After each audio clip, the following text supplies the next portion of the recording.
Madame, mademoiselle, monsieur, bienvenue à Métro News. Voici les principaux titres qui seront développés aujourd'hui. Une cérémonie de commémoration des 2 ans de l'assassinat de feu le président Jovenel Moïse a eu lieu ce vendredi dans les jardins du musée du Panthéon national haïtien, MUPANA.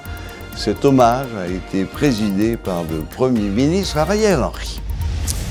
L'ambassade américaine exprime sa solidarité avec le peuple haïtien et renouvelle l'engagement des États-Unis à ce que justice soit rendue à la famille du défunt et au peuple haïtien. Les États-Unis annoncent dans une note qu'ils restent fermes dans leur volonté de voir traduit en justice ceux qui ont planifié, financé et perpétré cet assassinat.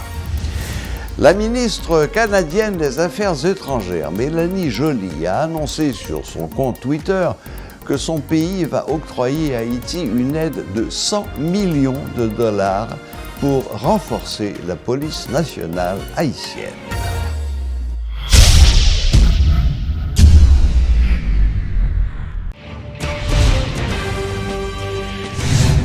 Le Premier ministre Ariel Henry a présidé ce vendredi 7 juillet dans les jardins du MUPANA la cérémonie de commémoration des 2 ans de l'assassinat de feu le président Jovenel Moïse. Rappelons que ce vendredi 7 juillet est déclaré journée de deuil national sur tout le territoire national. Notons que le drapeau a été mis en berne sur tout le territoire de la République. Les discothèques et autres établissements assimilés resteront fermés. Les stations de radio et de télévision sont invitées à programmer des émissions de circonstances.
Une marche pacifique s'est déroulée dans la capitale ce vendredi 7 juillet qui marque le 2e anniversaire de l'assassinat du président Jovenel Moïse. À cette occasion, des protestataires ont parcouru plusieurs rues, et notamment à Lalu et à Bourdon, en vue d'exiger que justice soit rendue à la victime. Aucun incident majeur n'est à déplorer. Toutefois, la circulation a été perturbée à cause de cette marche. Suivez le reportage de Rodolphe Pierre-Louis. Ce vendredi 7 juillet ramène le 2e anniversaire de l'assassinat du président Jovenel Moïse en sa résidence privée à Pellerin 5. On se rappelle, 7 juillet, comment c'était à Port-au-Prince. C'est toute la population qui était en branle par rapport à l'annonce de l'assassinat du président Jovenel Moïse, et des associations, des différentes structures sociopolitiques n'ont pas voulu garder le silence à cette occasion. Elles ont choisi d'organiser une marche pacifique, d'après ce qu'ils ont fait savoir, des responsables de ces structures sociopolitiques. Une marche qui a débuté au niveau de Lalu, et le parcours, c'est toute la route de Bourdon, délivrer un message devant la résidence officielle du Premier ministre Ariel Henry et ensuite se rendre au niveau du bureau intégré des Nations Unies en Haïti. D'abord, il faut dire que durant tout le parcours, il y a eu des messages de revendication, des messages qui ont fait savoir que jusqu'ici, déjà 2 ans se sont écoulés. Il y a eu un parcours remarquable en ce qui concerne le dossier de l'assassinat du président Jovenel Moïse. Le dossier, dans un premier temps, a été volé. Il y a eu différents juges qui ont été choisis pour assurer la suite de ce dossier. Il y a eu également un autre vol et finalement le dossier a été reconstitué et actuellement c'est le juge Martel Jean-Claude qui est en train de traiter le dossier de l'assassinat du président Jovenel Moïse depuis environ 2 mois. Pour revenir sur cette marche pacifique, il faut dire que le responsable Rosemont Jean a délivré un message devant la résidence officielle du Premier ministre Ariel Henry pour lui faire savoir que jusqu'ici la lumière n'a pas été faite sur le dossier et que de leur côté, ils n'entendent pas garder le silence car ils veulent que justice soit rendue au président assassiné. Pour l'instant, cette marche continue pour prendre la direction du bureau intégré des Nations Unies en vue de délivrer ce message. Du côté de la police nationale, il y a eu un dispositif impressionnant, un dispositif remarquable qui a été mis en place en vue de permettre d'assurer le bon déroulement de cette marche pacifique. Jusqu'à maintenant, il n'y a pas eu de dérapage, seulement ça a provoqué un embouteillage monstre par rapport à la circulation. Des automobilistes sont obligés de rebrousser chemin, d'autres n'ont pas le choix, notamment les chauffeurs du transport en commun. Ils sont obligés de suivre cette marche pacifique jusqu'à destination et la police nationale, de son côté, est en train d'assurer la sécurité de cette marche pacifique. Il faut rappeler que ce vendredi 7 juillet 2023 marque le 2e anniversaire de l'assassinat du président Jovenel Moïse et que beaucoup d'organisations se sont prononcées pour faire savoir que jusqu'ici, le dossier est dans l'impasse, le dossier traîne.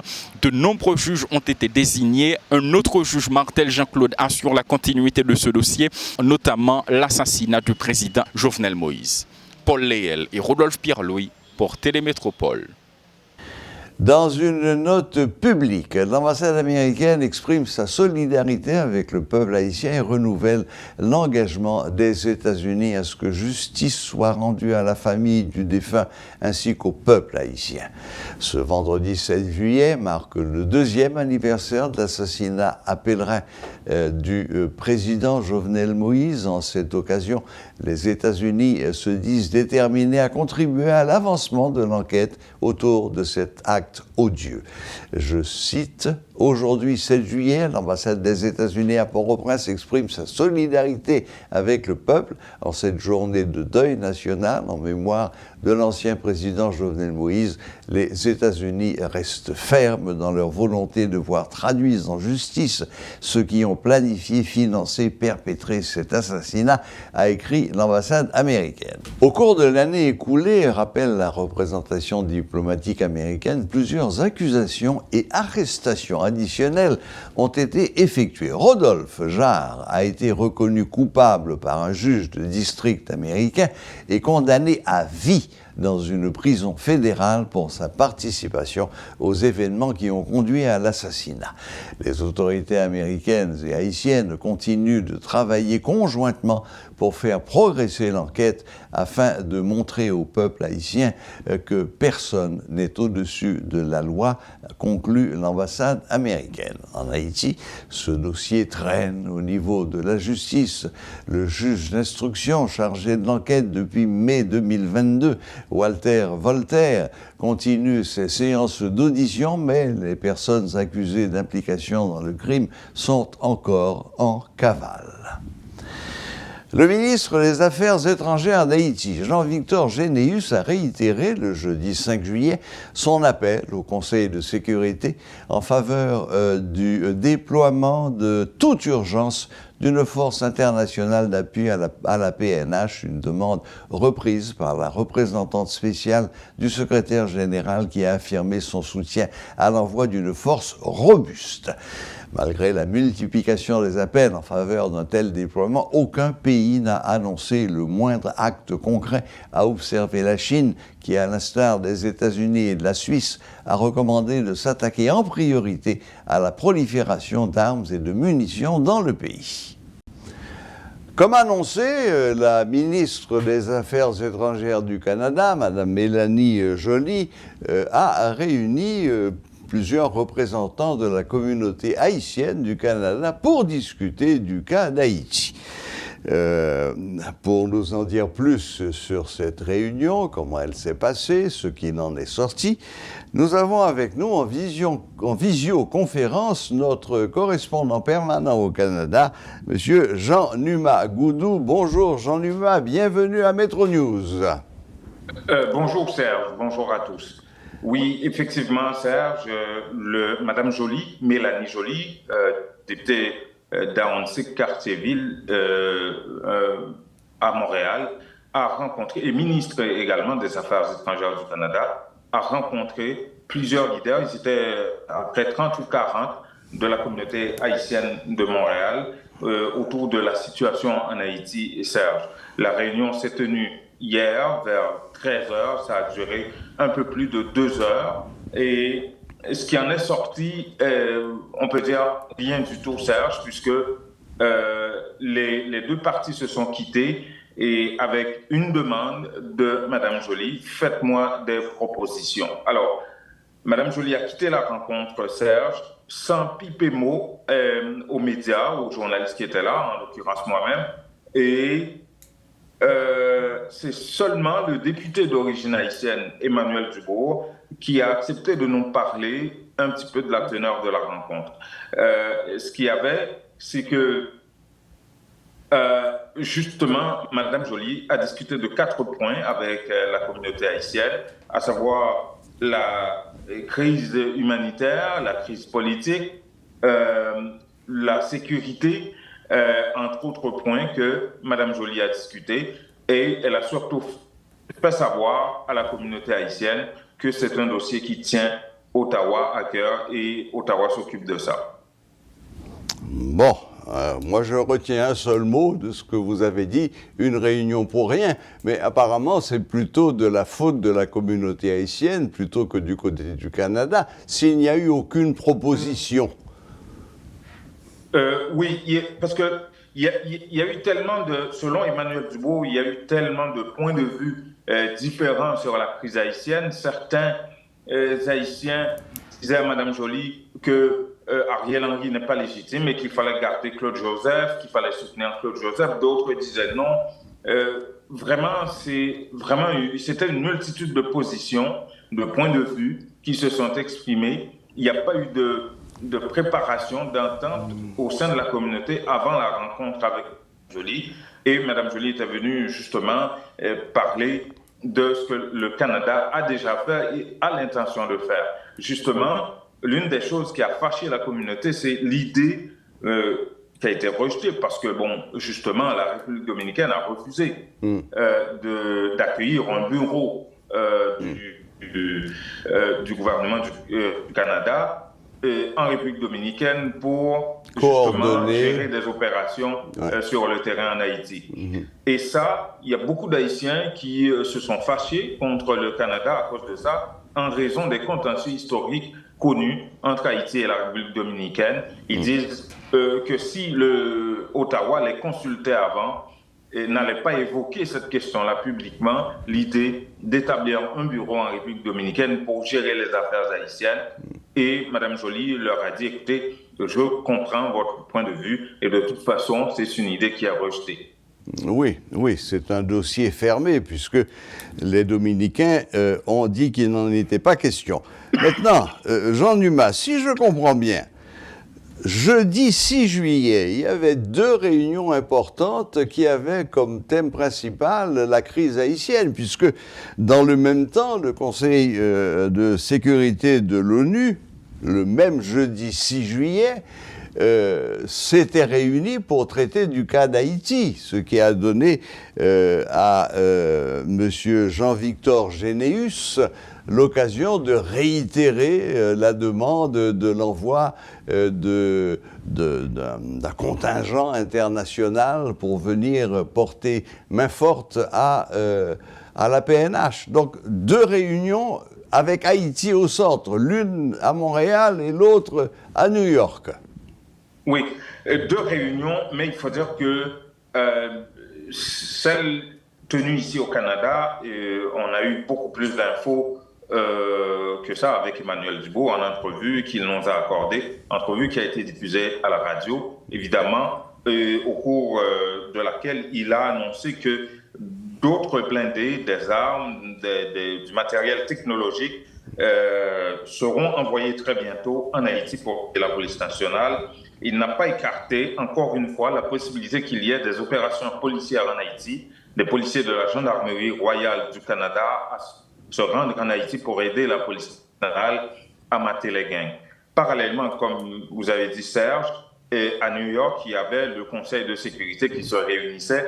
C'est ce qu'on pourrait appeler en Haïti un bouillon réchauffé de rencontres, de réunions du Conseil de sécurité, puisque les pays, tout ce qu'il y avait de nouveau, c'est qu'il y avait quelques invités à cette réunion, comme la Barbade, la Jamaïque, d'autres pays, ou encore Marie-Hélène Gilles de FJKL qui était venue témoigner de la situation des droits humains en Haïti. Sinon, les autres pays se sont exprimés comme d'habitude sur la question haïtienne. Il y a eu quelques petites avancées qu'on pourrait considérer du côté de la France qui a dit finalement qu'elle va contribuer en nombre de troupes dans la force que Antonio Guterres, le secrétaire général, veut envoyer en Haïti. Déjà, on savait que la Jamaïque, la Barbade, mais le Rwanda, l'Équateur, ces pays-là, où l'Honduras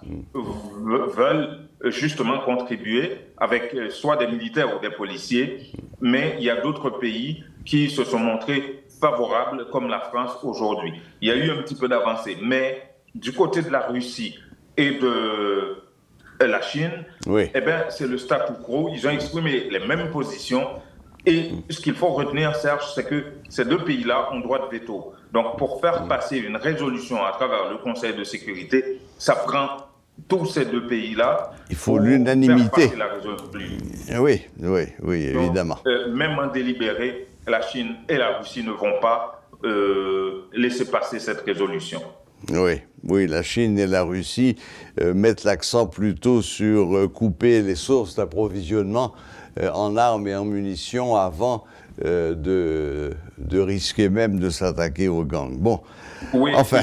Justement, le représentant américain au Conseil de sécurité, Serge, a, dans son discours, un petit peu donné quelques garanties à la Russie et la Chine en disant, écoutez, on va lutter contre ça. On a mis des structures en place aux États-Unis pour lutter contre ça. Et puis, on a renforcé notre coopération avec la police nationale haïtienne, justement pour partager des informations importantes sur les trafiquants en Haïti, mais semble ne pas convaincre plus que ça la Russie et la Chine. Yeah.